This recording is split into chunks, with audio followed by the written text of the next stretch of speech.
अबू आजमी के बयान। अब युवाओं को सड़क पर उतरकर कुर्बानी देने की जरूरत है के जवाब में बीजेपी प्रदेश प्रवक्ता एसएन सिंह का बड़ा बयान। मीडिया का ध्यान आकर्षण करने के लिए बयान देते हैं, सत्ता से दूर है इसलिए सपा में बौखलाहट है। अबू आजमी तुष्टीकरण के लिए काम करते हैं। भारत का युवा विकास और मोदी जी के विश्वास के साथ खड़ा है।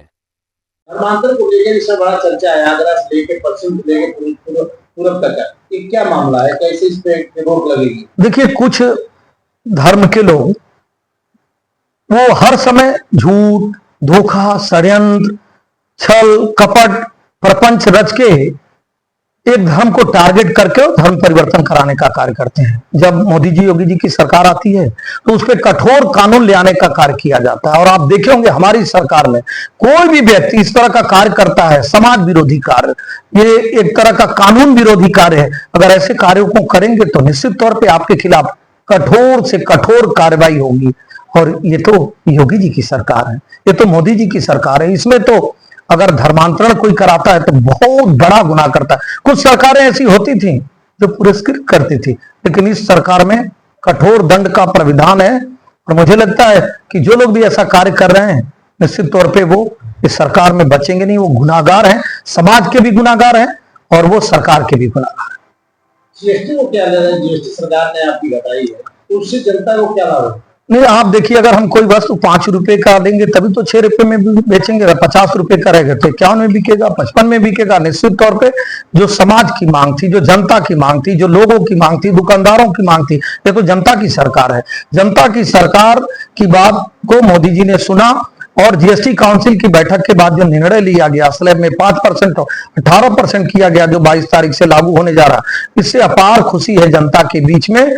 और मुझे लगता है कि दुकानदार भी एक जगह कस्टमर होता है। कोई भी दुकान आप किए, मान लीजिए कपड़े का दुकान किए तो दूध का नहीं किए, दूध का किए तो कपड़े का नहीं किए, मिठाई का नहीं किए।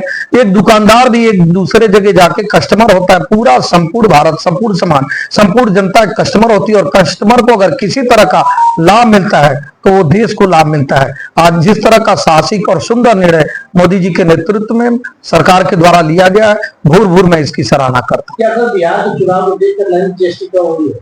बिहार आगामी 27 में चुनाव है, बिहार में चुनाव 27। देखिए, इतना बड़ा देश और कहीं ना कहीं चुनाव रहता है। मैं कह रहा हूं, अगर किसी भी तरीके से आप समाज के लिए सुंदर कार्य करते हैं तो सराहनीय होता है। जब 370 जैसी धारा समाप्त की जा रही थी तभी लोग कह रहे थे कि चुनाव के लिए, भाई अगर चुनाव के कारण ही राष्ट्र की मजबूती के लिए कार्य किया जाता है, राष्ट्र की खुशहाली और समृद्धि के लिए कार्य किया जाए तो ये स्वागत योग्य कदम होता है। विपक्ष के पास न कोई जवाब है, नहीं कोई एजेंडा है, तो झूठे आरोप लगाते रहे। जनता ये जानती, इसलिए तीसरी बार भारतीय जनता पार्टी की केंद्र में सरकार बनाई। और बिहार में कहिए, उत्तर प्रदेश में कहिए, आज 21 राज्यों में भारतीय जनता पार्टी की खुद के दम पे और सहयोगियों के दम पे सरकार है। इस नाते कि इस समय की जो जनता की सरकार है, पारदर्शी सरकार है, ईमानदार सरकार है, जवाबदेह सरकार है और जनता के विश्वास पे खरी उतरने वाली सरकार। सर, अबू आजमी ने कहा है कि जो अब युवाओं को सड़क लाने की जरूरत है, क्या आप इस पर कहेंगे? देखिए, अबू आजमी और समाजवादी पार्टी के नेताओं के बात पे ध्यान नहीं देना चाहिए, क्योंकि समाजवादी पार्टी का ये नेचर है कि वो हमेशा समाज विरोधी बातें करती है।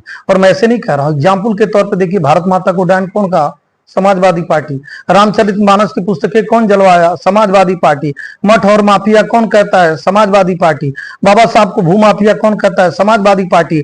और राणा सांगा, महाराणा प्रताप, वीर शिवाजी को छोटा बताते हुए औरंगजेब की बड़ाई कौन करता है? समाजवादी पार्टी। तो ऐसी समाजवादी पार्टी जो राष्ट्रीय राजनीति नहीं करती है, तुष्टीकरण की राजनीति करती है, वो तुष्टीकरण के नाते वो क्या कह सकती है और क्या कर सकती है, इसका कोई सानी नहीं। इसलिए मैं कहूंगा, आज जनता ने समाजवादी पार्टी को समाज से इसलिए दूर कर दिया क्योंकि समाजवादी पार्टी हमेशा से समाज विरोधी, देश विरोधी बयान देती है और कार्य करती है।